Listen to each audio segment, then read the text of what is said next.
I went to a local bagel and coffee shop called Brooklyn Cafe, which reminded me about my time in New York, and it got me thinking. How's it going, everyone? This is Kevin. Today I want to bring along with me to talk about how much does your location matter for content creation. So let's jump right into it.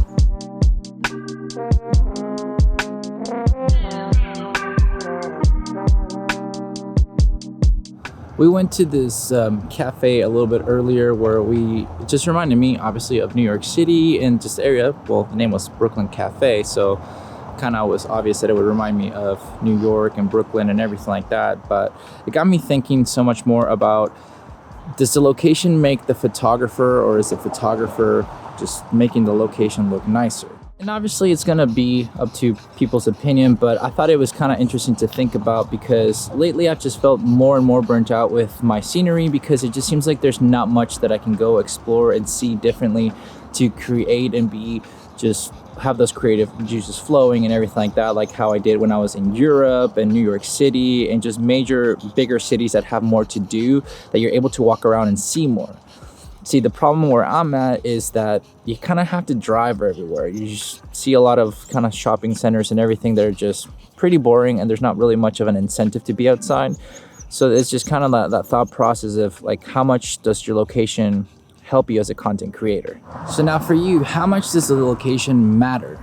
Do you think it's a big asset into being able to be a better photographer? Or do you think that any photographer can just make anything look good no matter what? See, I think that your location does help you become a better photographer, mainly because you have access to just better scenery, better just walking abilities perhaps, or just things that just become more intriguing to the eye of the average user. Because as photographers and videographers, to me, is you have to cater to not just other photographers. Obviously that could be your audience, but you want to cater to the people that might just appreciate the simplicity of the art and they're just intrigued by it.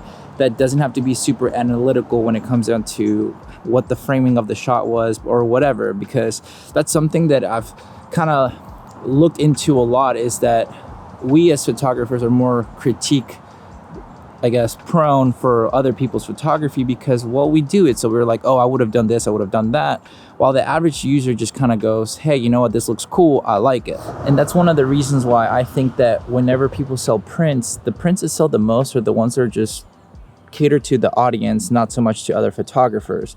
Most photographers won't buy other people's, prints, and as much as one or two might do it, not every single one of them does it. And that's something that I don't think a lot of people understand. You got to cater to the masses with your photography in a sense, and it doesn't mean that you have to sell out or anything like that, but just know that if you're trying to do it.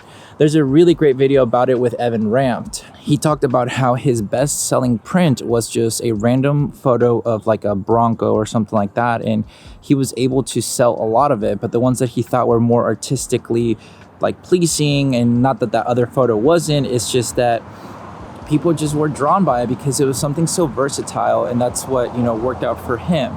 And when it comes into location, sometimes we have to view it that way. We might not be intrigued by our location in the sense that it's the most beautiful or whatever, travel destination, but we can make it that way where the people around you just see it that way, and it could work out for you. I don't know, but that's just kind of like a little of thought on that aspect.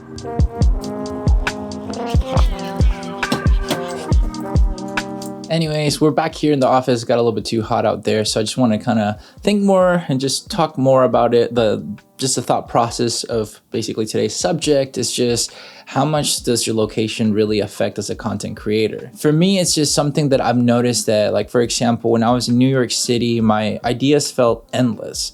I felt like I could do something just anywhere and everywhere, because to me, it just looked so photogenic no matter where I was pointing my camera to. And it's just that kind of sense of creativity with the vibes of the city and the people. It just really brings out the best of you as a content creator. So, I mean, I get it. Your location might not be everything to make you a better photographer or content creator in general, but it does help out a lot. So that makes me believe that your location matters quite a bit when it comes down to becoming a great content creator, because if your location isn't inspiring you, like whenever I go out and about here, it just seems so monotone, repetitive, and nothing new being brought to the table, because just the people in general aren't doing something that would become photograph worthy to me. It's just, I want to capture emotions. I want to capture something happening, or in the scenery and the right lighting and the right architecture, everything, to make just photos that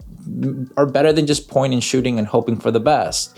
Even when I go downtown Houston and do those POV street photography videos, it just seems that it's a very similar walk every time, because if you vary it so much from a different section of the city, there's really not much else going on. There's only one section where most people tend to walk, and it really kind of sucks, because I wish there was more going on. So for me, it just seems so uninspiring that when I was in Amsterdam, for example, I was able to see just so many different locations within a small radius of where we were, that we didn't have to go too far away. And there was a way to do different types of videos, whether we're doing some POV street photography because just we wanted to explore the city first to get some ideas, and then do the video that I did using the Spots app to find like locations that are very photograph worthy that people have found, that are, whether it's more touristic kind of style or just photogenic kind of style. And that to me makes it more intriguing to go do that. The same thing with smaller kind of cities like in Brussels. I mean,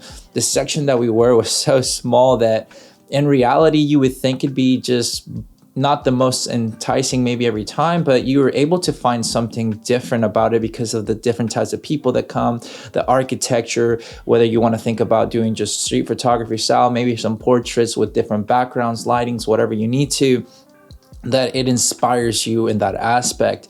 That here, I just don't really see it. And I think of most creators, you want to feel inspired by your location. That's how much it means to have a good location, and how much it matters for you to be able to become a great photographer. I mean, there's a reason why most of the photographers that I follow and that I see and I've stumbled upon live in major of those cities, because they're able to create almost indefinitely. Like if you live in New York City, it sucks paying for what you're getting in rent, but you get something going after, whether it's just photos, videos, if you want to meet more like-minded people, because it's a hub that attracts those kinds of people.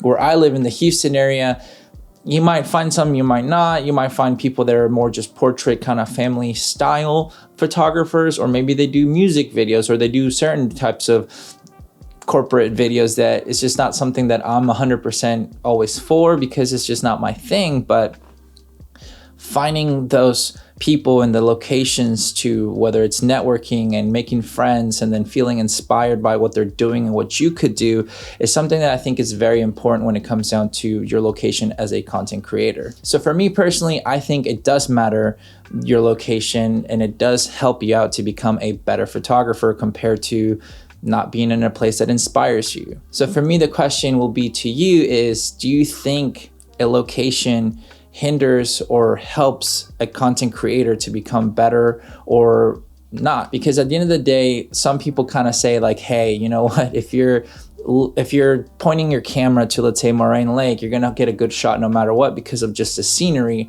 Doesn't necessarily mean you're a good photographer, which obviously we know that's not 100% true. But obviously if the location is more aesthetically pleasing and people really like it, then you're probably bound to get some good shots no matter what you do. That's why even people with an iPhone just pointing and shooting and doing an auto, they'll still take a good, beautiful shot of certain locations. Whether we want to agree it's professional photography or not, it doesn't matter. It's just in general that simplicity to be able to just take a good photo. So what location are you in? Are you tired of it? Are you inspired by it? Is it helping you grow as a content creator, or is it really limiting your creativity when it comes down to your content creation? Let me know below. I would love to know more of your thoughts on that end, and would love to see if you're kind of having the same thoughts that I am when it comes down to this, you know, basically knowing if your location can help you as a content creator or not. But with all that said and done, guys, thank you so much for watching this video. Make sure to like and subscribe, share this video with a friend. I'll catch you guys in the next one.